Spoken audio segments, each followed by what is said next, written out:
নবী আলাইহিস সালাতু ওয়াস সালাম বলেন এই 10 দিনের গুরুত্ব এত কেন? কারণ এই দশকের মধ্যে ইসলামের যে মৌলিক বিধানগুলো রয়েছে সমস্ত বিধিবিধানগুলো এই দশকের মধ্যে পাওয়া যায়, এই জিলহজ মাসের মধ্যে। এক তো হলো ইসলামের ভিত্তি হলো 5টা, আল্লাহ পাকের একাত্মবাদের স্বীকৃতি দেওয়া, এরপরে সালাত কায়েম করা, হজ করা, জাকাত দেওয়া, রোজা রাখা, এই যে 5টা বিধিবিধান রয়েছে এই প্রত্যেকটা বিধিবিধানেই এই দশকের মধ্যে পাওয়া যায়, যেটা আগামী 3-4 দিন পরে শুরু হবে। কারণ ওই 3-4 দিনের মধ্যে আমরা সারা বছর যেরকম নামাজ পড়ি 5 ওয়াক্ত নামাজ, এই 10 দিনের মধ্যে নামাজ পড়তে হবে।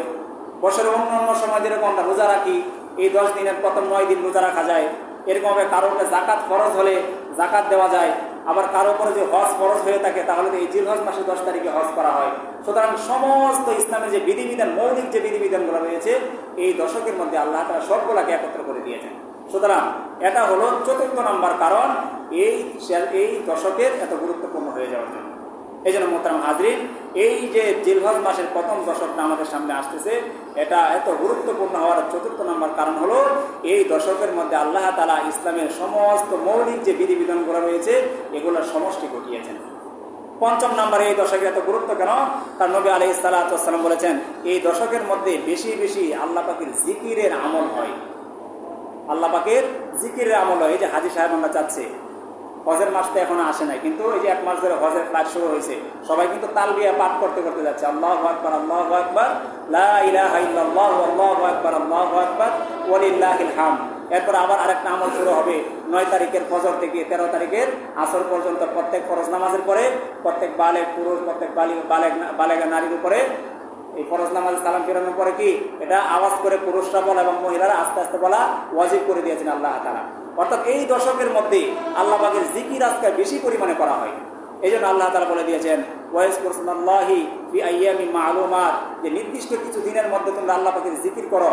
নির্দিষ্ট দিন বলতে এই যে 10টা দিন আমাদের সামনে আসতেছে, এই 10টা দিনের মধ্যে আল্লাহ পাকের বেশি বেশি জিকির, তাহলিল, তাহমিদ, আল্লাহ পাকের প্রশংসা, বেশি বেশি সুবহানাল্লাহ, বেশি বেশি আল্লাহ পাকের তাহমিদ, আলহামদুলিল্লাহ, লা ইলাহা ইল্লাল্লাহ, যে জিকিরগুলো রয়েছে এগুলো বেশি বেশি পাঠ করা হয়।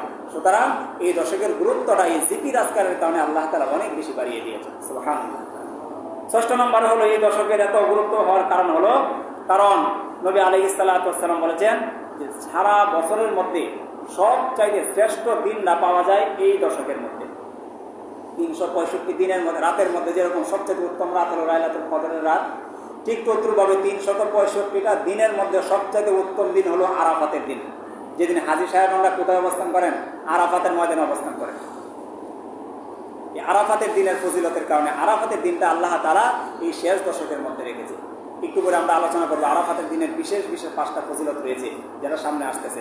তাহলে মোহতারাম হাজিরিন, 6 নম্বর কারণ হলো এই শেষ দশকের এত গুরুত্বপূর্ণ কারণ হলো এই শেষ দশকের মধ্যে এমন একটা দিন রয়েছে যে সারা বছরে 365 দিনের মধ্য থেকে সবচেয়ে উত্তম দিনটা হলো এই প্রথম দশকের মধ্যে, যেটা হলো আরাফাতের দিন।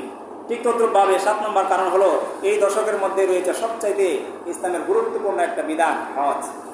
হজ তো অন্য কোনো সময় পালন করা যায় না, উমরা করা যায় সারা বছরে, কিন্তু এই জিলহজ মাস ছাড়া অন্য কোনো মাসে বড় হজ কি করা যায় না? পালন করা যায় না। এই দশকের মধ্যে হজ পালন করতে হয়। সুতরাং এই দশকের মধ্যে যেহেতু আল্লাহ তাআলা হজ রাখছে, এর দ্বারা বোঝা যায় এই দশকের গুরুত্ব অনেক বেশি। সর্বশেষ 8 নম্বর কারণ হলো এই দশকের গুরুত্বের যে এই দশকের মধ্যে আল্লাহ তাআলা রেখেছেন ইসলামের মহান এক হুকুম, সেটা হলো আল্লাহর রাস্তায় পশু কুরবানি করা। আল্লাহর রাস্তায় কি করে দেওয়া? আল্লাহর রাস্তায় কুরবানি করে দেওয়া। নিজের সেই মনের পশুকে আগে কুরবানি করে এরপরে চতুষ্পদ জন্তুকে আল্লাহর রাস্তায় কুরবানি করে দেওয়া। এই আমলটাও আল্লাহ তাআলা রেখেছেন এই দশকের মধ্যে। এই যে 8টা কারণ বললাম, আরো কারণ থাকতে পারে। এই মৌলিকভাবে এই 8টা কারণ হলো এই প্রথম যে দশক জিলহজ মাসের প্রথম 10টা দিন গুরুত্ব হয়ে যাওয়ার জন্য, গুরুত্বপূর্ণ হওয়ার জন্য এই 8টা কারণ।